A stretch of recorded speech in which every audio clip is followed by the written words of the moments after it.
Pythagoras বলেছিলেন, a fool is known by his speech and a wise man by silence.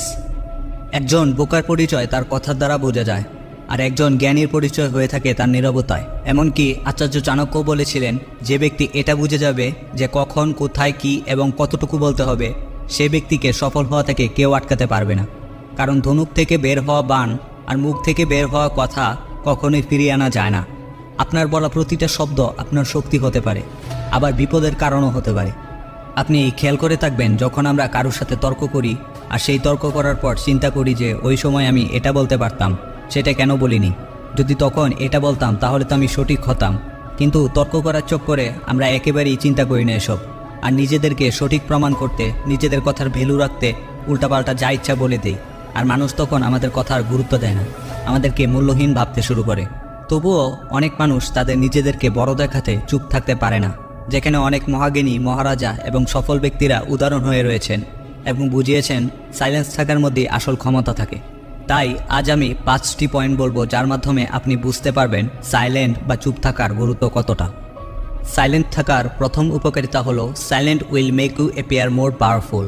অর্থাৎ চুপ করে থাকা বা নীরবতা আপনাকে বেশি শক্তিশালী দেখায়। একজন অন্যতম যোদ্ধা সান ৎসু ওনার সাইলেন্ট থাকার মাধ্যমে অনেক শত্রুদেরকে হারিয়েছেন। তিনি চুপ থাকার মাধ্যমে শত্রুদেরকে গভীর চিন্তায় ফেলে দিতেন এবং শত্রুরা ভয়ে থাকতো যে ওনার নেক্সট প্ল্যান কি হবে, কখন হবে, আর কনফিউশনে পড়ে ভুল পদক্ষেপ নিত এবং হেরে যেত। এইটাকে বলে পাওয়ার অফ সাইলেন্স। আপনি প্রয়োজনের বেশি যত কথা বলবেন, মানুষ আপনাকে ততটাই সাধারণ ভাবতে শুরু করবে। অন্যদিকে সাইলেন্ট থাকলে আপনি এটা ভাবতে পারেন যে আপনাকে কি বলতে হবে এবং সঠিক কোনটা। আর চুপ থাকার পর আপনি যখন কিছু বলবেন, সেই কথাগুলোর উজনি থাকবে আলাদা। সেকেন্ড পয়েন্টটি হলো, no one can fool you or manipulate you. অর্থাৎ কেউ আপনাকে এত সহজে বোকা বানাতে পারবে না যদি আপনি চুপ থাকা শিখে যান। যখন আপনি কারোর সাথে কথা বলবেন এবং সেই সময় যদি চুপ থাকেন, তাহলে সামনে থাকা মানুষটির কথা আপনি মন দিয়ে শুনতে পারেন। তার বডি ল্যাঙ্গুয়েজ, কথা বলার ধরন দেখে এটা বুঝতে পারেন যে সে কি সত্যি বলছে নাকি মিথ্যা বলছে, অথবা সে কি চায়, নাকি সে আপনাকে বোকা বানানোর চেষ্টা করছে, নাকি সত্যি আপনার উপকার করতে চায়। আর এই বিষয়গুলো যখন আপনি চুপ করে শুনবেন, তখনই অবজারভেশন করতে পারবেন, আর শোনার সাথে সাথে তার উদ্দেশ্যটাও বুঝে সঠিক সিদ্ধান্ত নিতে পারবেন। Third point, silence gets people's attention. আপনি যদি কোনো গ্রুপ মিটিংয়ে থাকেন অথবা কোনো ক্লাসে থাকেন, তখন হয়তো বুঝতে পারেন যে কিভাবে চুপ থাকার মাধ্যমে অ্যাটেনশন গ্র্যাব করে ফেলা যায়। কারণ আপনি খেয়াল করে দেখবেন, টিচার যখন ক্লাস নেওয়া শুরু করে, তখন মনের অজান্তেই আমরা অন্যমনস্ক হয়ে যাই, বিভিন্ন বিষয় নিয়ে ভাবতে শুরু করি, অথবা পাশে বসা বন্ধুর সাথে কথা বলতে থাকি, আর টিচারের কথা ব্যাকগ্রাউন্ডে চলতে থাকে। কিন্তু হঠাৎ টিচার যখন চুপ হয়ে যায়, তখন আমাদের ফোকাস অটোমেটিক টিচারের উপর চলে আসে। কারণ সাইলেন্স আপনার ব্রেনকে সিগন্যাল দেয় যে কিছু তো হয়েছে, আর তখনই আপনার অ্যাটেনশন বেড়ে যায়। ঠিক তেমনই আপনি নোটিস করে থাকবেন, যখন আপনি কোনো গ্রুপে বা কারোর সাথে কথা বলছেন, কিন্তু আপনার কথা কেউ শুনছেই না বা পাত্তা দিচ্ছে না। কিন্তু যখন আপনি চুপ হয়ে যান, তখনই আপনি দেখবেন সবাই আপনার উপর অ্যাটেনশন দিচ্ছে। তারা এসে জিজ্ঞাসা করছে, কি ব্যাপার, আগের মতো কথা বলছো না, কি হয়েছে? Number 4, silence makes you more creative. চুপ থাকার মাধ্যমে আপনার ক্রিয়েটিভিটি আগের চেয়ে আরও বেটার হওয়া শুরু করবে। যখন আপনি চুপ থেকে নিজের সাথে একা সময় কাটাবেন, নিজেকে সময় দেওয়া শুরু করবেন, আপনার মাইন্ডে বিভিন্ন ধরনের ক্রিয়েটিভ চিন্তাভাবনা আসা শুরু করবে।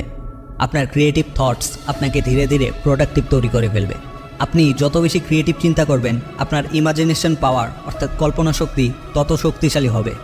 আর কল্পনা শক্তি হলো পাখির মতো, আপনি যত উপরে উঠতে দেবেন, আপনি ততটাই লাইফে অ্যাচিভ করতে পারবেন। আপনি নিজেকে চুপ রেখে এবং নিজেকে পজিটিভ রেখে যে কোনো কাজকে বেটার উপায়ে করার ক্ষমতা রাখেন।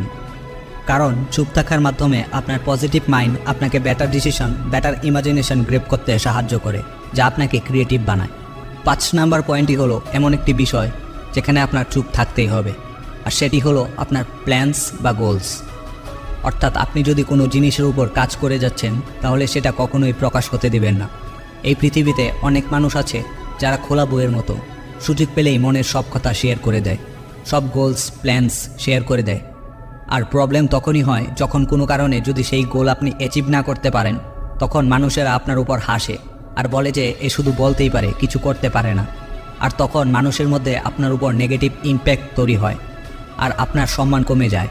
তাই আপনার গোলস, আপনার প্ল্যানস শুধু তাদের সাথেই শেয়ার করুন যারা আপনার মতোই এক্সপার্ট বা আপনাকে এগিয়ে যেতে সাহায্য করে। অ্যামাজনের ফাউন্ডার জেফ বেজোস ঠিক এমনটাই করেছিলেন। যখন তিনি প্রথম ক্লাউড বিজনেস শুরু করেছিলেন সেই বিজনেস থেকে তার বেশ ভালোই আয় হচ্ছিল, কিন্তু উনি সেই বিজনেস সম্পর্কে তখন কাউকে কিছু বলেনি, কারণ তখন তিনি যদি এই বিষয়টি শেয়ার করতেন তাহলে তার বিপরীতে আরও অনেকেই এই বিজনেসে জয়েন হতো, এমনকি উনার থেকেও বেশি সফল হয়ে যেত। কিন্তু সেই সময় চুপ থাকার কারণে আজ অ্যামাজনের কাছে ক্লাউড বিজনেসের সবচেয়ে বেশি শেয়ার রয়েছে। তাই ততক্ষণ নিজের গোলস বা প্ল্যানস শেয়ার করবেন না যতক্ষণ আপনি সফল না হতে পারছেন। তো আশা করছি এই ভিডিও থেকে আপনি বুঝতে পেরেছেন যে চুপ থাকার ক্ষমতা কতটা এবং কতটা গুরুত্বপূর্ণ।